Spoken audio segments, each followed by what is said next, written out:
como la cava, el que lo cambia todo, no cambia nada.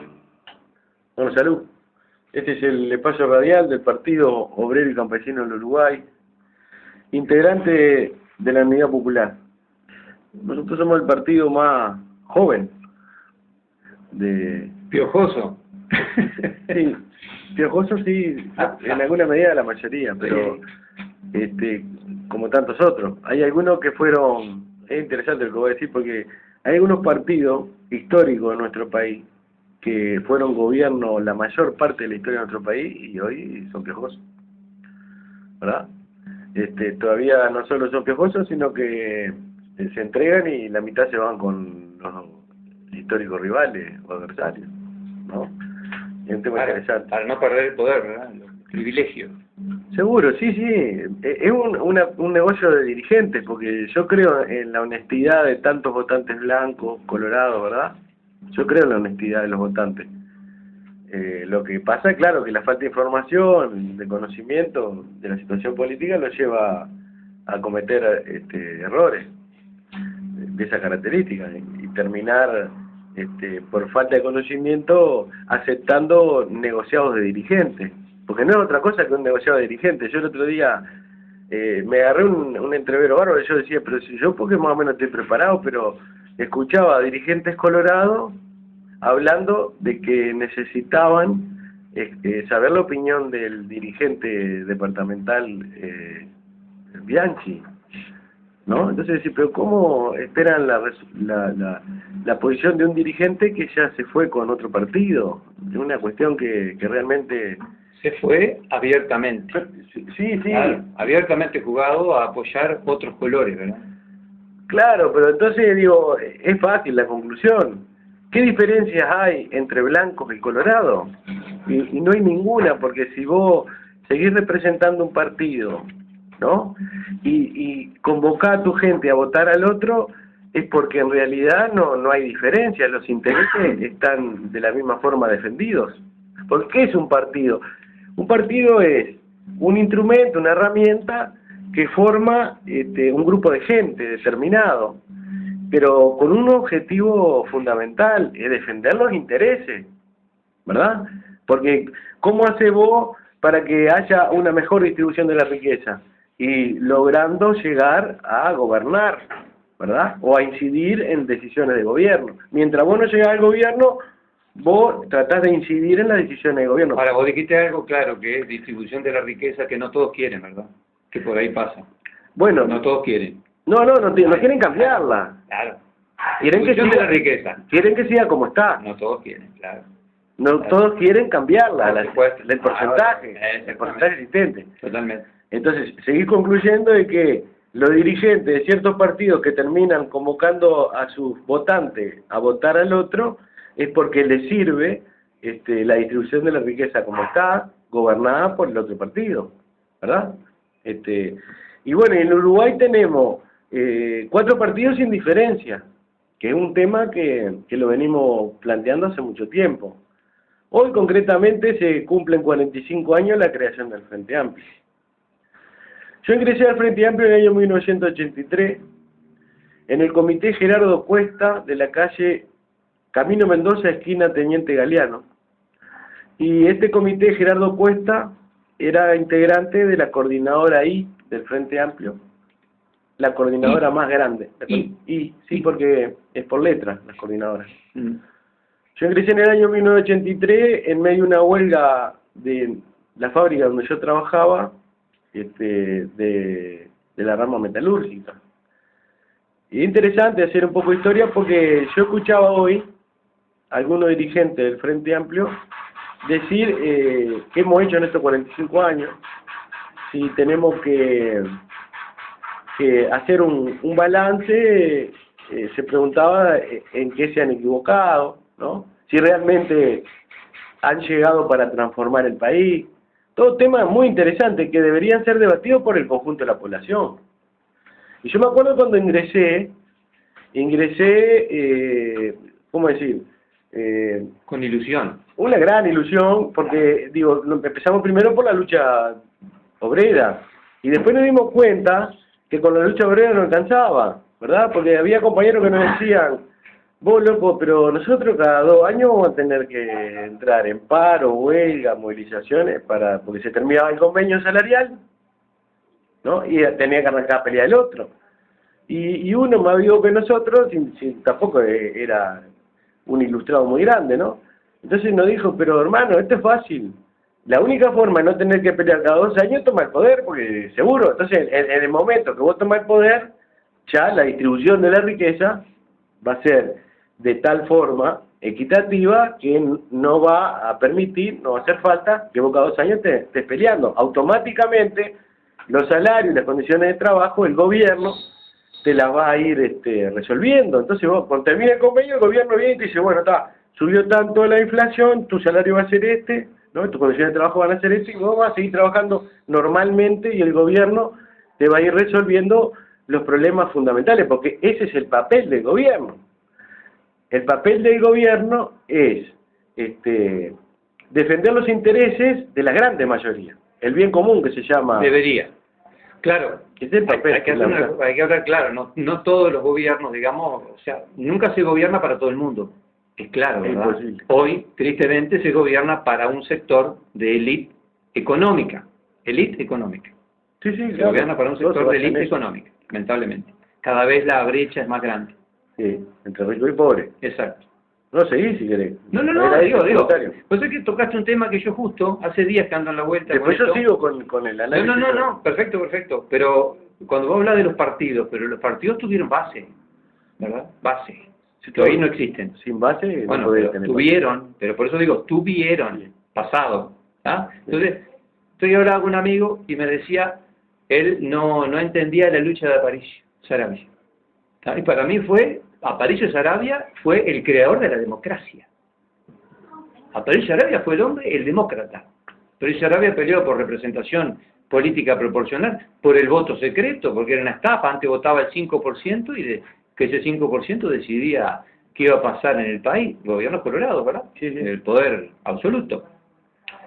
Entonces, para que se sepa que antes hubo bases políticas que terminaron siendo destruidas, deshechas, como vos estás hablando de un frente amplio, yo hablo de un partido nacional, que tuvo ni más ni menos que al creador de la democracia.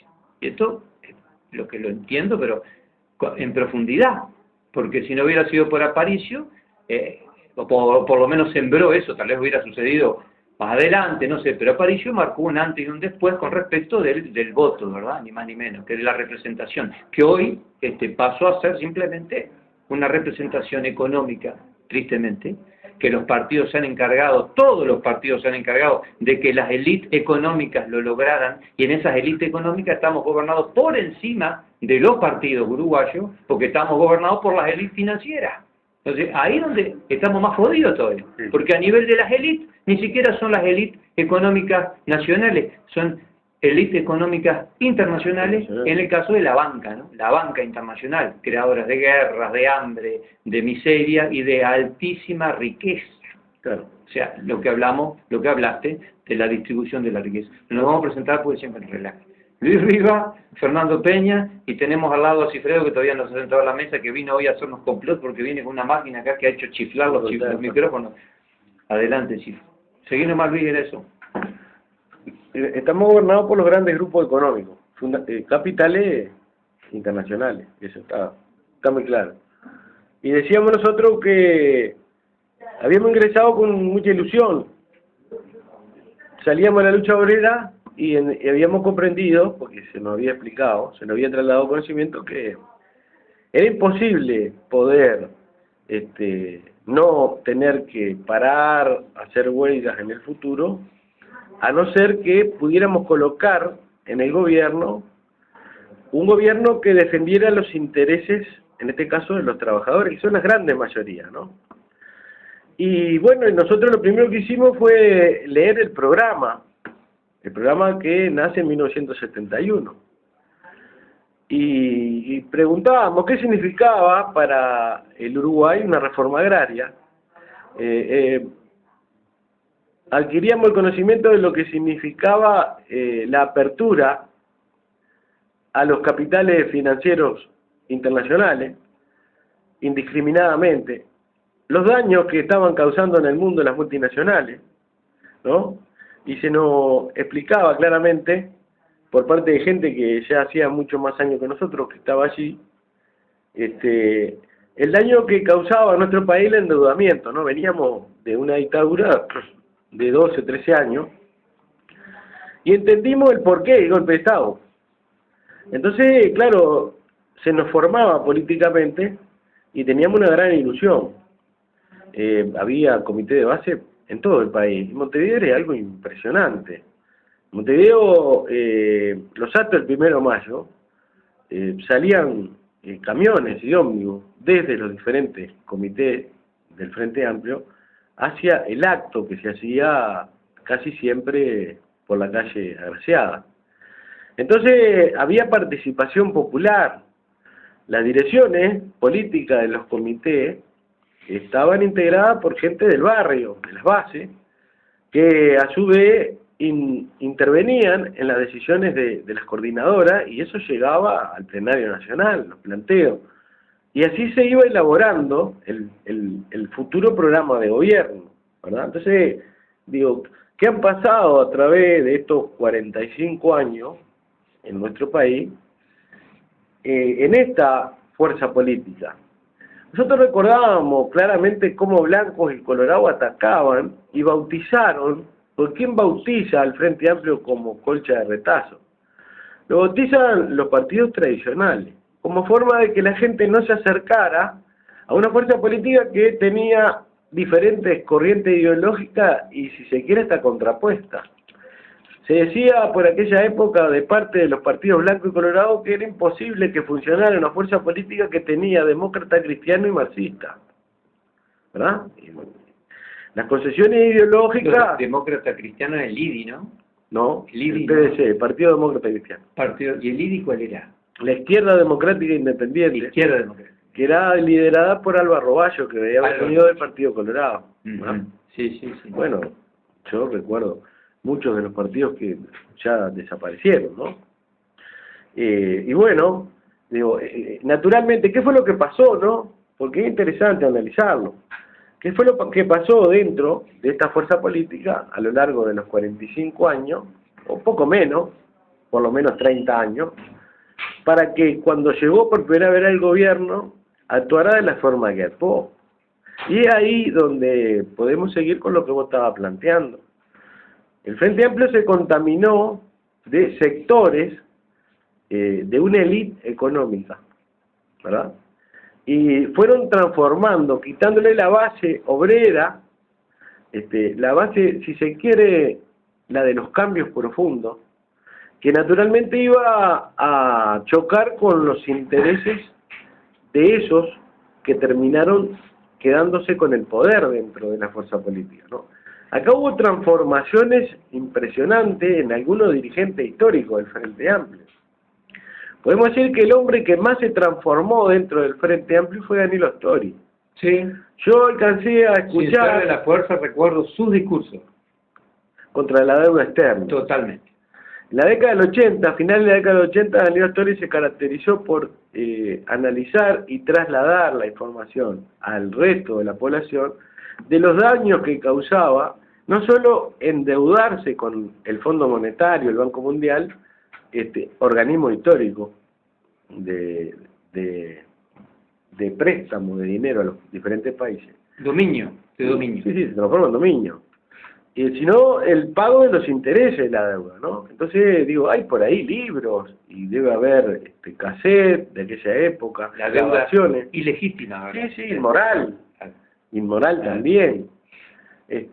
Fue uno de los que cuando Fidel convoca a La Habana, a los diferentes países deudores, en aquel famoso discurso, que se transforma en un libro también, que no recuerdo el título, pero que él habla de la deuda externa, y convoca a los países del mundo a la moratoria de la deuda externa. Danilo Astori fue uno de los que promocionó aquel encuentro, ¿no? Gran cambio. Claro, y es bueno porque digo, hay mucha gente joven que no lo sabe. No, lo lindo que hoy tenés un aliado, Luis Rivas, muy interesante, que yo lo digo por una época cuando uno gritaba cosas, te decían, vos estás loco, si hubiera tenido ese aliado, muchos no hubieran dicho lo mismo, que es Internet. Claro. Vos hoy buscas en Internet esto que estamos hablando y se encuentra. Sí. Y es muy importante, es muy importante. Claro. Para instrucción, ¿no? Claro. Y así fue transformándose, primero los hombres como Darío Astor y el propio Tabaré Vázquez, y así se fueron transformando los partidos históricos partidos. Yo recuerdo discusiones de aquella época, donde nosotros empezamos a hacer nuestras primeras armas y nos integramos al Partido Comunista, no al Partido Comunista del Uruguay, al Partido Comunista, no al PSU, sino al Partido Comunista, que por aquel momento todavía era dirigido 1001. la lista 1001, La que lista componía 1001, a otros sectores también. Pero nosotros éramos militantes del Partido Comunista. Militamos en la agrupación Héctor Antesor, fuimos secretario general de la agrupación, en la calle José Pedro Ramírez, esquina Camino Mendoza, a 3-4 cuadras del comité. Y bueno, y comenzó un proceso de transformación. Decíamos que Rondi Arismendi era secretario general del partido en aquel momento. ¿Cómo se fue transformando los sectores que hablaban de un cambio profundo? Y recordamos discusiones con compañeros del Partido Socialista de aquella época, ¿verdad?, en Montevideo, en los sindicatos y en la propia militancia barrial, acerca del proceso de cambio y del proceso revolucionario en la República Oriental del Uruguay, ¿verdad? Aquellos militantes que hoy son veteranos y algunos tal vez estén desaparecidos, hablaban de que el Frente Amplio había nacido para hacer gobierno y para realizar los grandes cambios que el Uruguay necesitaba, rompiendo los lazos con las potencias imperiales, no pagando los intereses de la deuda externa, no endeudándose más, la creación de un frigorífico nacional, ¿verdad? Sí, nacionalización, ¿verdad? Pues seguro, La nacionalización, contra la lo que extractivación hizo- de la tierra. Lo que hizo Valle. Claro, Claro. claro, no estaba tan extranjerizado de la forma que está ahora. Lo hizo Valle, si Valle hizo viene Valle. a ser el padre de todas estas cuestiones. Claro. Seguro. El Pepe Valle. Seguro. Es interesante, porque hoy es el cumpleaños de esta fuerza política y hay una dirigente departamental que es diputada decía, el Frente Amplio llegó para transformar el país. Y yo estoy totalmente de acuerdo. El Frente Amplio en el año 2005 transformó este país. Hay un libro del economista José Antonio Roca que se titula Agua, Tierra, Soberanía, crónica de una entrega no anunciada. Y yo creo que ese es el mejor título para lo que el Frente Amplio ha hecho en este país en los últimos 11 años, que se va de gobierno. No anunciada y no soñada, ¿verdad? ¿Quién hubiera soñado esto? Nosotros ya no estábamos en el Frente Amplio porque sabíamos lo que iba a pasar, porque afortunadamente habíamos aprendido, digamos, cuando uno aprende, recibe conocimiento, saca conclusiones y se adelanta a los acontecimientos. Pero la mayoría de la gente que todavía seguía, realmente podemos decir que esa entrega no había sido anunciada, ¿verdad? No había sido anunciada. ¿En qué transformó el Uruguay el Frente Amplio? Lo transformó en que primero le quitó al pueblo uruguayo ese muro de contención que tenía frente a la entrega. El muro de contención que tenía frente a la entrega la República Oriental del Uruguay era el propio Frente Amplio, fuera del gobierno, y el PCNT. Podemos decir tranquilamente que ni Luis Alberto Lacalle, ni Sanguinetti, ni Jorge Valle entregaron de la forma que entregó el Frente Amplio a este país, porque el Frente Amplio no era gobierno. Y porque el PCNT tenía dentro de sus consignas el enfrentarse a la entrega, ¿no? Entonces, la primera transformación que hace el Frente Amplio en el gobierno es quitarle el muro de contención, dejar al pueblo uruguayo sin defensa para enfrentar la entrega. El Frente Amplio automáticamente deja de enfrentarse a la entrega porque la entrega la hace él mismo desde el gobierno y el PCNT que sigue sus pasos. Y aquí el resumen. El PCNT como un ministerio más que allana el camino para la aplicación de una política económica de entrega absoluta de la soberanía y la independencia. Esa es la transformación primera y fundamental que hace el Frente Amplio. Y luego comienza desde el gobierno a aplicar todo aquello que había dicho que no se debía hacer. Si hay un partido en este país que antes de ser gobierno dijo y explicó con toda la razón del mundo lo que no se debía hacer y lo hizo desde el gobierno, es el Frente Amplio.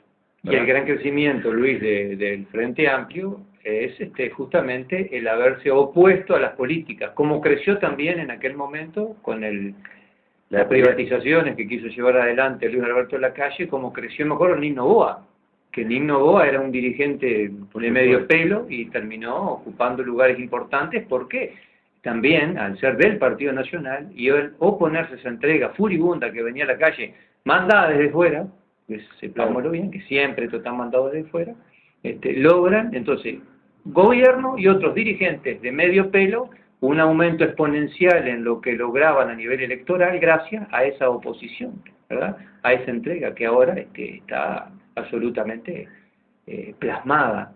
Es interesante eso que vos estás planteando porque en el Uruguay hay una cultura de la defensa de lo nacional que viene desde la historia de los partidos tradicionales. Eso que vos hablas del papel que jugó París y Sarabia, ¿verdad? Se perpetuó en la cabeza de las diferentes generaciones. Claro. Lo mismo que el Uruguay ballista. Que no lo hicieron, ¿verdad? Porque hoy por hoy la representación política en el Partido Nacional, doy fe, no existe. No existe. Hoy es simplemente representación económica. El que ponga tanto dinero está en tal lugar. Eso está clarísimo. Eso está claro. Pero lo han ido logrando con el correr del tiempo, se ha impuesto, ¿verdad? Desde fuera, casi siempre desde fuera. Yo me refiero a eso que vos das el ejemplo de Nino Boa. El pueblo uruguayo siempre se arrecostó a aquellos dirigentes que se opusieron a la entrega, se opusieron a la entrega de la soberanía y la independencia. Eso viene en la cultura, generación tras generación. Sí, artiguismo, sí, seguro. Las raíces artiguistas. Seguro. Podemos decir que las políticas que Aparicio Sarabia aplicó en el campo, por la cual tomó las armas, tienen raíces artiguistas. Las mismas políticas que José Valle Ordóñez aplica de nacionalización, tienen raíces artiguistas. ¿Verdad? Entonces eso se fue perpetuando generación tras generación, entonces aparecieron los dirigentes que se enfrentaron a la entrega y la gente los apoyó, los votó y los llevó al gobierno, ¿verdad? La pelea del Frente Amplio en contra de la venta de las empresas públicas llevada adelante por Lacalle y Jorge Valle hizo crecer enormemente y aceleró el proceso de la llegada del Frente Amplio al gobierno. Muchos votantes de los partidos tradicionales a partir de la década del 90 comenzaron a votar. Gran trampolín. Ese fue el trampolín, por supuesto. Totalmente. Si no hubiera existido, no sé si el Frente hubiera crecido. Mirá lo que te digo. Seguro, dependía de muchas cosas, pero creo que ya se había cerrado una etapa de los partidos tradicionales, ya no tenían recambio, no cambiaban las políticas ni los discursos y estaban condenados a no ganar. Los partidos blancos ya estaban condenados a no ganar. Y hubo elementos que hicieron acelerar el proceso del Frente Amplio, que hiciste uno de ellos. Y si no hubiera pasado eso, creo que hubiera gobernado igual, porque ya no había respuesta de parte de los partidos tradicionales. Fíjate que hasta el día de hoy, los partidos tradicionales no tienen recambio. Es increíble que detrás de un Luis Alberto Lacalle aparezca un hijo. Sí. Eso es una demostración de que no tienen a nadie más. No tiene, y decir que Jorge Valle no tiene hijos políticos. Son como los monarcas, ¿viste? Parecen monarquías. Ahí está. Como una monarquía. No hay los Valle, los Sarabia, los Lacalle. Claro. ¿Cómo es esto? El hijo del legendario dirigente del Partido Nacional, Lacalle, no es un recambio. Es más de lo mismo con menos años. Sí. Nada más que con mucho menos preparación que Luis Alberto Lacalle padre. Está bien. Encima de eso, ¿no? Porque sí, hasta más peligroso. Tendría que haber sido, haber tenido mayor preparación que el padre. Debería. Por lógica, ¿verdad? Por lógica. Sin embargo, no. No así. Padre era mucho más pícaro. Claro. Por eso me interesaba este tema de el proceso que ha tenido. Hoy cumple 45 años. 5 de febrero de 1971. Y su primer acto de masas es el 26 de marzo de 1971. O sea, un mes después, 20 días después, hace su primer gran acto de masa en la ciudad de Montevideo, ¿no? Donde hace uso de la palabra el general Liber Sereni y tantos otros dirigentes históricos del Frente Amplio. ¿Por qué el Frente Amplio termina aplicando las políticas económicas que antes decía que eran nocivas para el país, que lo siguen siendo, por supuesto, la historia, la vida lo ha demostrado? Porque se contaminó desde adentro con los sectores que defendían los intereses del capital, ¿no? Y uno de los hombres que más se transformó en defensa de los intereses del capital, hoy es uno de los dirigentes, hoy es ministro de Economía, nunca salió, fíjense ustedes, Danilo Astori arranca siendo ministro de Economía y en el congreso en que se elige a José Mujica, pesaban un poco más los sectores más a la izquierda dentro del Frente Amplio, los sectores de la derecha se encargaron de que Danilo Astori, que había competido con Mujica por la presidencia, por lo menos lo colocaran como vicepresidente. Pero como vicepresidente de la República, el sector de José Mujica aceptó que siga siendo el jefe del equipo económico. Vuelve Tabaré Vázquez a la presidencia y vuelve Danilo Astori a dirigir el equipo económico. Es decir, el único gobernante real que ha tenido este país desde el año 2005 ha sido Danilo Astori, ¿verdad? Que es el nexo directo entre el capital financiero internacional y el gobierno uruguayo. Si Danilo Astori no estuviera, el Frente Amplio hubiera tenido grandes complicaciones, ¿verdad? Porque es un hombre que ha recibido los dictados de la banca internacional y las ha aplicado a rajatabla. Él, a cara descubierta y con la luz prendida, le da las pautas salariales al pueblo uruguayo sabiendo que es una rebaja de salario. Él no tiene ningún tipo de problema, ¿verdad? Con la misma serenidad con la que denunciaba el pago de los intereses de la deuda externa, lo inmoral, injusta de la deuda, él hoy te manda las pautas salariales para cumplir justamente con la banca internacional, ¿no? ¡Qué increíble, qué increíble! Ahora, podemos concluir diciendo, el pueblo uruguayo está cambiando, eso es indudable, eso es indudable. Ya los sectores aquellos que creían en el discurso de este gobierno ya no lo creen, la vida lo ha demostrado, cada día tienen menos comité, ya no pueden abrir comité. Estando en el gobierno, están cerrando comité. Estando en el gobierno, están cerrando comité. Claro, es la pérdida total de apoyo, ya no se sabe qué decir dentro de los comités, ¿verdad? Porque dentro de los comités del Frente Amplio ya no son aquellos comités del año 1983, cuando iba saliendo la dictadura, donde se discutían todos los temas, donde entraba la gente joven, donde había guitarreada y chorizo y constantemente se estaba explicando cuál era el camino para que el pueblo viviera mejor. Ya no se habla de nada. Mirá, fíjate vos lo que se ha llegado. Yo me acuerdo de, en aquellos años, entrar a pintar después de salir de trabajar pasacalle, arrancar a las 7 de la tarde y a las 1 de la mañana estábamos pintando pasacalle. Ahora los encargan a las imprentas, a las fábricas. Haceme tal pasacalle. Gigantografías. Haceme tal leyenda. Y nosotros para poner un pasacalle estábamos 3 o 4 horas discutiendo qué le íbamos a poner. Ahora viene un dirigente, agarra un celular último modelo, se comunica con la fábrica que los pinta y dice poneme esto. Y lo demás, la negrada va y lo cuelga y no participó ni siquiera en la cocina. Y lo paga el Banco Mundial. Sí, vaya a saber quién lo paga. Claro, vaya a saber quién lo paga. El Banco Mundial. Bueno, esa es la transformación que perdió el poder popular. Sí. Una fuerza política que perdió el poder popular está condenada a perder todo. Todas, Luis. Claro. Está condenada. Todas históricamente. Claro. En Uruguay. Y claro. está sucediendo en la región. Esperemos que se revierta. Que todos aquellos países que están peleando por soberanía e independencia logren seguir manteniéndose. Con estos ataques furibundos que tiene a nivel de los medios masivos, esa matrización de las mentes que han logrado. Que de otra vuelta, también en esas discusiones que se dan, te decían, ¿y cómo? ¿Quién matriza? Hay una cosa clara, el que matriza es el poderoso. Vos no podés matrizar a una sociedad si no tenés los medios. Yo puedo decir, la mejor bebida es, como decía Calabró, cocucha efervescente, y bueno, si yo tengo los medios, estoy seguro que así sea mala la bebida, van a tomar cocucha efervescente. O sea, es una cosa clara. Entonces, ¿quién matriza? ¿Quién es el gran matrizador? El poder, el poder económico hoy representado por el capital financiero internacional. Entonces, esa matrización que hoy también debemos decirlo, como se ha venido dando en los países, está más relacionado entre las derechas y las izquierdas, es una derechización, Sí. porque es una derechización, aunque la izquierda está diluida, ¿verdad? Porque ¿cómo se para un tipo que habla de reparto de la torta si no repartís torta? Al contrario, la estás cortando en 10 pedazos y 9 van para los poderosos y un pedazo para el pobrerío. Una cosa Sí. que escuché hoy que me llamó poderosamente la atención, ya están haciendo el ridículo público. En Radio Nacional, el contador, economista, Olesker, Olesker, economista. le preguntó la periodista de Radio Nacional que, los programas de Radio Nacional son como 6, 7, 8, ¿verdad?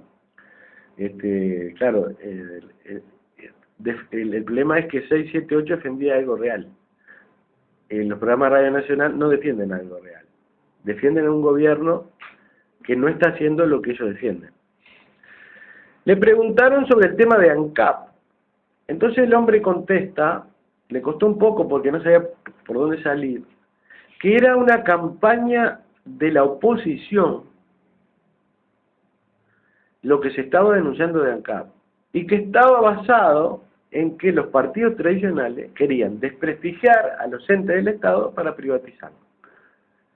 Entonces voy a decir, ¿podrá haber gente que se crea eso? Sí, y yo digo sí, es triste, pero digo sí, totalmente. Ahora, yo creo que ya menos gente que hace años atrás se cree eso. Hay gente que se lo sigue creyendo, pero hay menos gente, cada vez menos gente está creyendo lo que ni él mismo se cree, porque estos tienen la capacidad de decir cosas que ni ellos mismos se la creen. ¿Cómo alguien puede creer que ANCAP o las pérdidas de ANCAP, el despilfarro del dinero de ANCAP, sea un invento de una oposición que no existe? Claro, no hay. No existe la oposición. Micromatices. Lo que más piden son cárceles, no escuelas, Claro. ¿verdad? La oposición lo que pide es cárceles, no escuelas. Entonces, ¿podrá haber gente en la misma medida que siga creyendo este tipo de discurso? El gran discurso que creyó mucha gente fue cuando arranca el gobierno, el Frente Amplio, su primer gobierno, y se plantea de parte del propio Danilo Stori, que debíamos abrirnos al mundo, que el Uruguay no había tenido inversiones extranjeras en los últimos 40 años porque partidos blancos y colorados no lo habían permitido. Y que era hora de que si nos abríamos al mundo y ingresábamos los capitales extranjeros íbamos a pasar prácticamente a vivir al primer mundo. Y yo recuerdo aquella consigna, un gobierno honesto, un país de primera. Un país de primera, un gobierno honesto. Sí, totalmente. ¿Verdad? Sí. Ni honestos ni de primera. La vida lo demostró. Y después de 11 años de haber abierto puertas y ventanas al capital financiero internacional, podemos hacer un balance del Uruguay que tenemos, ¿no? Entonces nosotros decimos, 589 asentamientos, pérdidas anuales de un 3,6% del Producto Bruto Interno, producto de la exoneración de impuestos del capital financiero internacional, ¿no? Miles de uruguayos que no alcanzan a ganar 14.000, 15.000 pesos, lo que lo aleja de la vivienda. 800.000, ¿verdad? Sí. 800.000. Sí. Se dice que prácticamente el 50% de la población económicamente activa, sumado los miserables pensiones y jubilaciones que cobran miles de jubilados y pensionistas, ¿no? 120.000 por debajo de los 8.000 pesos. Bueno. Y si será joda los del promedio, fíjate que si están hablando, y vamos a creerle que sí, que es cierto, se habla de un promedio de 50.000 pesos. Entonces, ¿cuánto ganan otros? ¿Cuánta plata ganan los otros? Para que ese promedio llegue a esos niveles cuando estaba hablando de 1 millón de personas que están por debajo de los 15.000 pesos. Claro. ¿Cómo llegas a 50.000? Claro. Entonces ahí te das cuenta la joda del promedio. Ahora, claro, un legislador gana 400.000 pesos. Claro. Clarito. ¿Y no vienen a multar acá? No. ¿Y algún vuelto más también? Ah, pensé que me venían a multar. No, porque hay un inspector ahí afuera con un papel y yo estoy acostumbrado a que me multen arriba los ómnibus, ya cuando ya me vienen a multar la radio ya es como medio complicado. Espero que no sea para mí, ahí está el hombre, yo no firmo nada. Y estamos hablando desde nuestro partido, ¿no? Porque es interesante, obrero y campesino. ¿no? Y sí, alguno dirá, "Por, mirá que estamos cansados de que la gente o los políticos, los que forman partidos, se autoproclamen representantes, ¿no? Viste que todos son representantes de la gran mayoría, o una campaña electoral, ¿verdad? Y todos le hablan a los más jodidos, porque es cuestión de hacer memoria. Decían los candidatos del frente, no pueden votar el pasado, no podemos permitir que vuelvan los que quisieron entregar la soberanía, la independencia, los que nos rebajaron el salario, los que nos condenaron a vivir en asentamiento. Entonces la gente se iba yendo porque era lo que ellos estaban haciendo, ¿viste? ¿No? Después sube el candidato blanco y dice, en este país hay un porcentaje de gente que está en la indigencia, los salarios son miserables, y mi propuesta es asentamiento cero, ¿verdad? Es chiste. Sí. Pero esas han sido Sí, las campañas electorales. Todos se autoproclaman defensor de los pobres. representantes. Sí, el defensor del pobre, cuando sabemos que las políticas aplicadas lo que hacen es justamente aumentar los pobres. Claro. Si será fácil la matrización de las mentes, había unos videos que pasaban de una muchacha, muy linda muchacha, que hablaba del populismo, ¿no? Bueno, ella hablaba lo que se conoce como el ejército de reserva industrial. O sea que estaba hablando del capitalismo. Y vos podés creer que la gente repetía como el loro y decían, mirá el populismo, cómo le gusta crear pobre. Claro. Y para que veas vos una muchacha que era guatemalteca. Guatemalteca. Mirá la Sí, la vi. ¿Cómo es? La reputié, pero todo el rato. Bueno, pero viste vos, la mujer hablaba de capitalismo, sin embargo cambiaba la palabra, Claro. y eso lo repetían Pero como el loro. estuvo, mirá. Para que veas con la facilidad con que se pueden meter a nivel de las masas sociales. Pero ¿dónde estuvo haciendo su campaña enviada por el Imperio? Estuvo en Venezuela, en los actos de Capriles, denunciando el populismo de Chávez. Estuvo en la Argentina, en medio de la elección, o pocos días antes de la elección, entre Macri y el kirchnerismo. Estuvo en Brasil apoyando al candidato de la derecha en contra de Dilma Rousseff. O sea, estuvo en los 3 países fundamentales de América Latina denunciando antes de la elección. Sí, estuvo acá también, acordate. Estuvo en Canal 4. Estuvo acá, te No acordás, sí. tuvo andamiento, estuvo visitando a Pedro Bordaberry. La trajo, si no me equivoco, por lo que vi, la trajo el Partido Nacional acá. Bueno, con los blancos. Visitó, yo vi Sí. la visita por supuesto, digo, cuando estuvo acá ya había ganado el Frente Amplio. Estuvo acá de pasada porque venía justamente para estas elecciones, ¿no? Pero claro, está en la Argentina, viene para acá, cruzar el charco. No, pero mirá que estuvo previo, estuvo antes del balotaje acá. Vos decís que estuvo bueno, está. Sí, Está bien. estuvo. La trajeron. Hablar eso. O sea, para el que sabe, Bueno, sabe que la está trajeron cualquier ustedes cosa. acá, porque- Bueno, pero la trajeron. Está. Fue un manotazo más. ¿No la trajeron? Sí, estuvo acá. Está bien. Yo la conozco. Tal vez vos decís para defender. No, pero la posición, digamos, de la calle en ese momento contra Tabaré Vázquez. Claro, sí, salvando la distancia. Salvando la distancia, bueno, pero sabemos bien. que por eso hablamos de la matrización, Sí, está del bien. poder económico. Bueno, y decíamos, no queremos, yo son uni 20. ¿Qué nos diferencia? Bueno, a nosotros nos diferencia que nosotros no hacemos campaña electoral basado en consignas que vayan a defender los intereses de los más humildes. Nuestra misión como partido es trasladar el conocimiento. Esa es nuestra única misión. Que sea el obrero, el campesino, el trabajador, el que saque sus propias conclusiones. Conciencia crítica. Claro, la misión es trasladar el conocimiento, explicar lo que tratamos de explicar a lo largo de tantas audiciones radiales en tantas radios. Nuestra concepción ideológica está basada en que una vez que el obrero, el trabajador, adquiere el conocimiento, va a poder pararse frente a un candidato para saber qué intereses realmente defiende, ¿verdad? Y una vez que adquiere el conocimiento, dentro de ese conocimiento está muy claro que si no construimos nuestro propio partido, el que defienda realmente nuestros intereses, un partido blindado de tal forma que no sea contaminado por los intereses del capital, tendremos una lucha infinita y cada vez vamos a ser despojados de un mayor porcentaje en esta injusta distribución de la riqueza, porque se trata de eso, ¿no?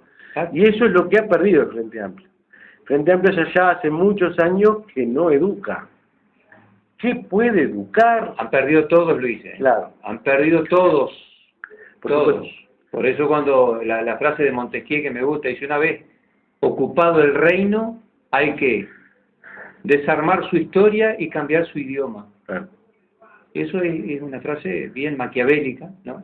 Que realmente no pinta, Claro. ¿verdad? No pinta. Bueno, vamos a dejarlo hablar Sí, a sí, Cifreo, claro, si no, claro.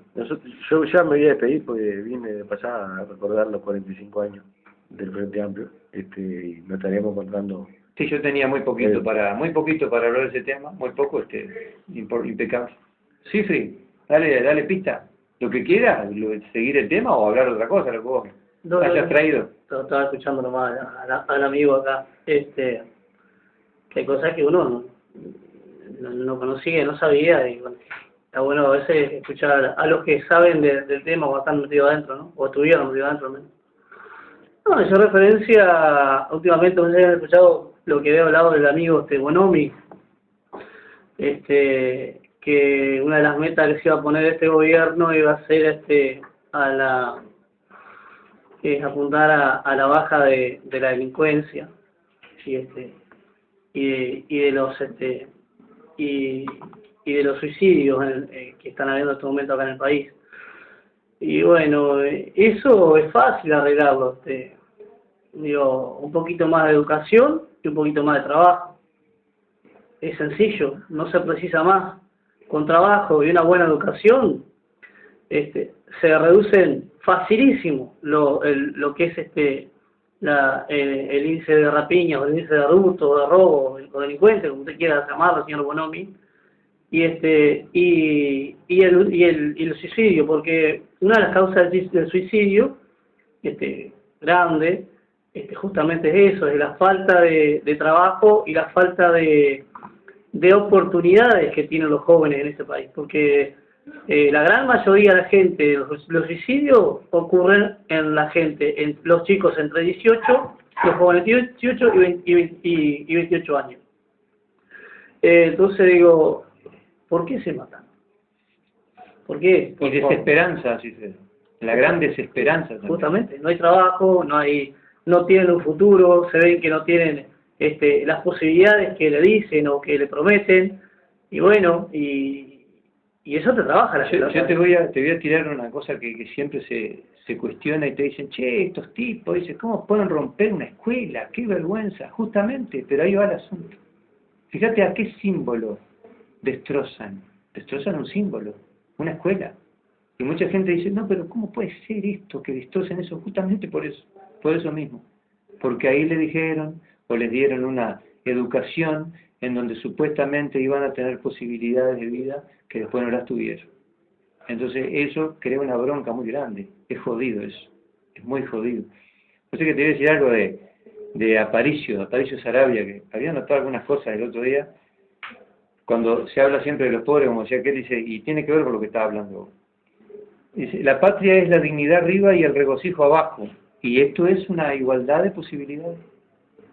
Esto es igualdad de posibilidades, lo que vos estás diciendo, no hay. Lo que no hay. No existe, lo que no hay. No hay, no tenemos igualdad de posibilidades. Digo, a uno se le hace cuesta arriba, que uno es adulto, ya a la mitad de la vida, con familia, toda la vida la ha luchado y todavía ha trabajado hacia adelante. A uno se le hace cuesta arriba a veces, que tiene una voluntad y una fuerza impresionante para mantenerse y para todos los días levantarse y decir, bueno, este día va a ser mejor que el que viene, y bueno, con la esperanza. Y yo digo, yo tengo hijos y veo que a veces me pongo a pensar, ¿no? Digo, ¿qué futuro les espera?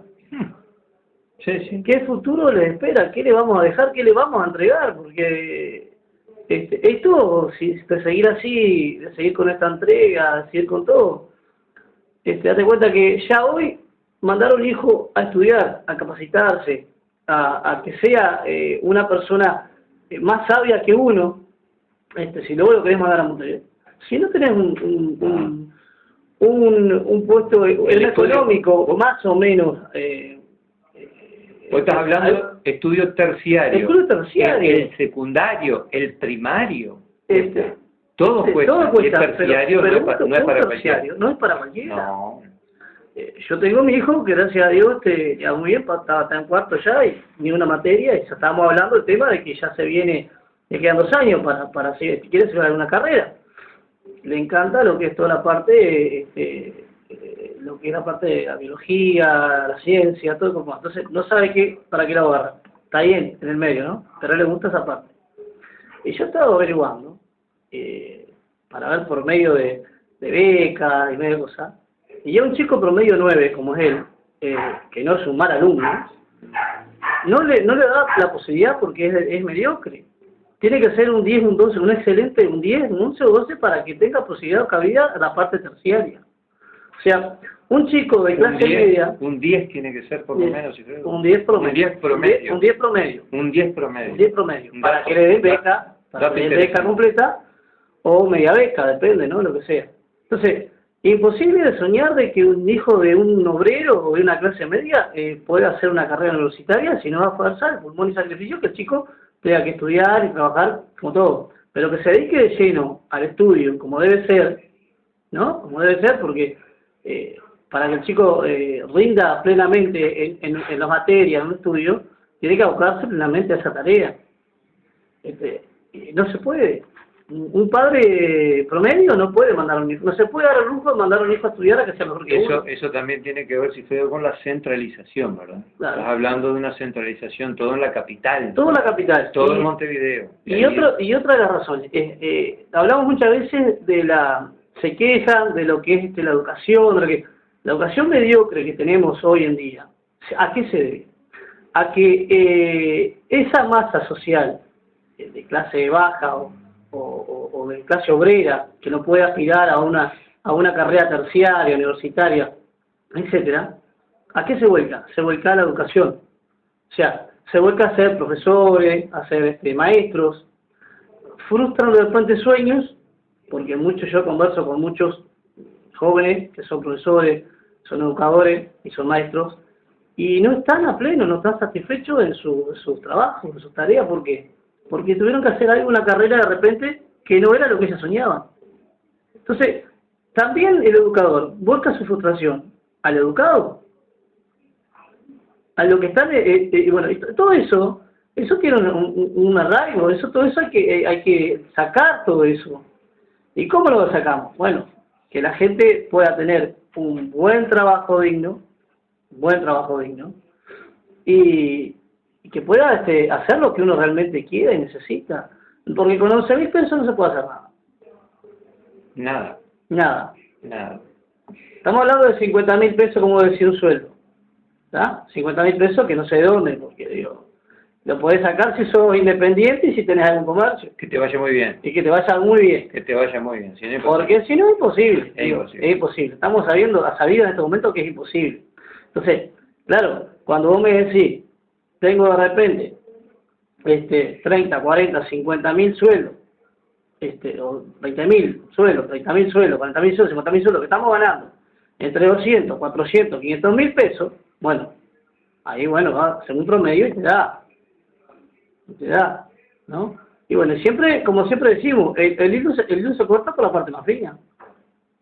Lo que pagamos los platos rotos siempre.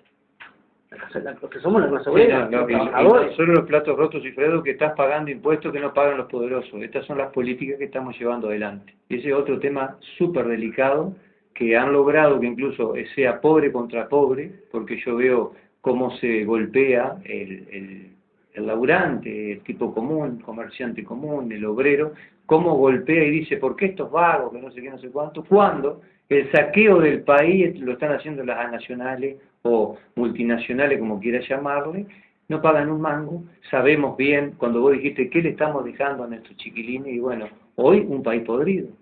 Más allá de la situación económica, le estamos dejando un país absolutamente contaminado también. Vos lo has dicho acá, de la escuela de tu niño, que toman agua con un alto índice de contaminantes, ¿verdad? Muy jodido. Bueno, esa es otra parte de la historia, porque el bienestar no es solo económico, el bienestar es tener un ambiente saludable, que hoy también se pierde.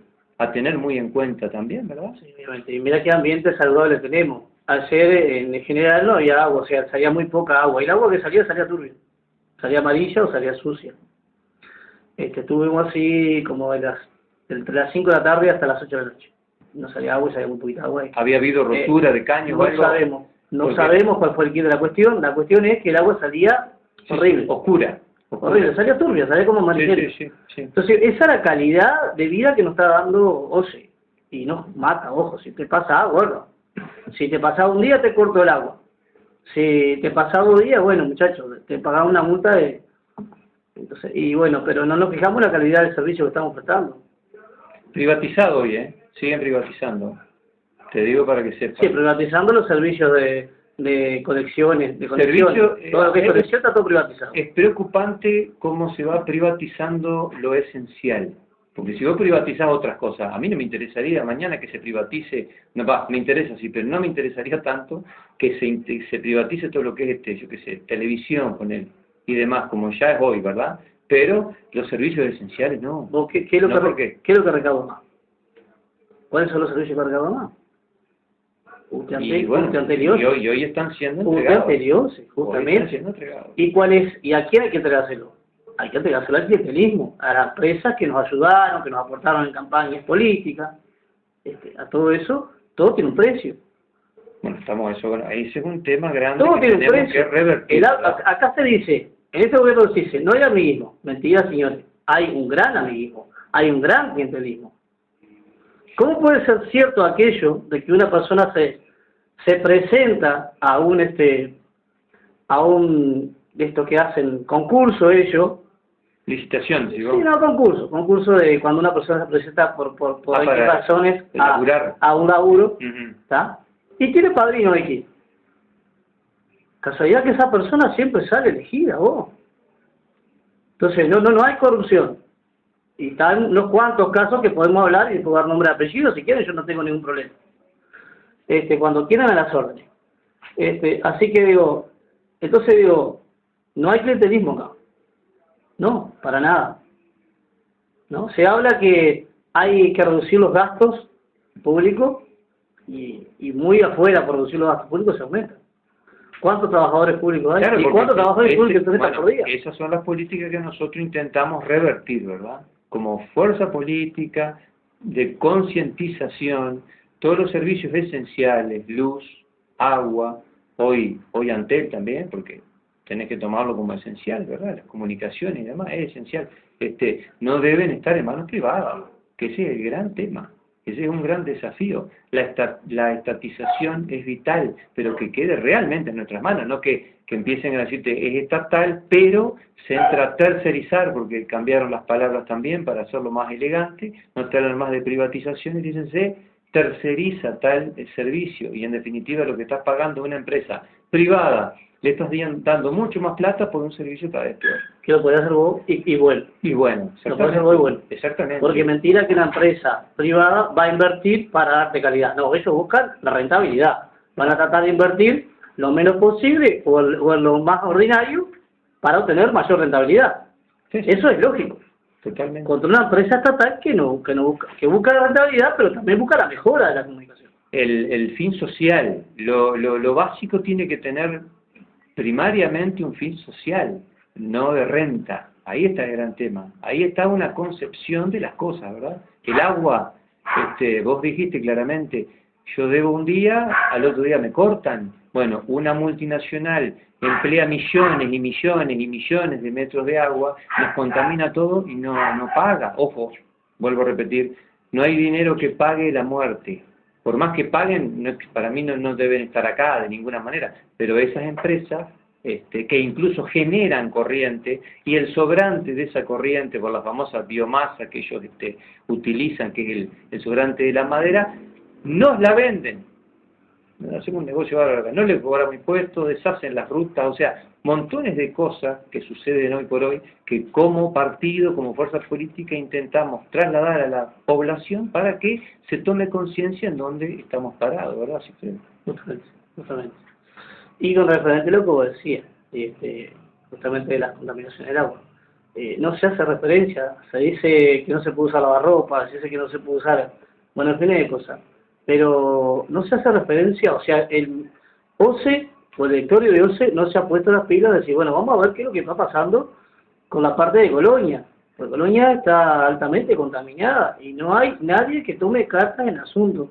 Vos hablás con la gente de laboratorio, de OCE, ellos te dicen, no, están bien, porque están debajo de los parámetros normales. El parámetro normal es 0,05 y hay 0,04 de arsénico en el agua. Entonces digo, ¿qué parámetro me está hablando, loco? Estamos hablando de tenemos un 4%, parece que por uno no estamos contaminados. Sí, ese tema tiene que ver mucho con estas mediciones que se hacen, que son manejadas, ¿verdad? Son manejadas, eso es todo manejado. Vos para tener un agua pura y demás, dices, no, está dentro de los parámetros, pero los parámetros los van cambiando. A medida que se va contaminando, vamos cambiando. Lo van aumentando. Exactamente. Entonces, entramos en la gran mentira, ¿verdad? La gran mentira. Eso es lo que ellos explicaron, dijeron, no, es normal. ¿Sabes que todavía la contestación que causa gracia que te dicen es, y bueno, cuando mucho puede dar un poco de dolor de panza o diarrea? Mirá vos, qué contaminación, o sea, te puede dar dolor de panza o diarrea, pero digo, está todo bien. Digo, no pasa nada, con el agua se puede tomar porque es 100% potable. Sí. Bueno, nos vamos cortando, Sigfredo, despediste nomás que nos estamos yendo. Hasta una próxima audición del Partido Obrero y Campesino. Bueno, hasta la próxima, si Dios quiere.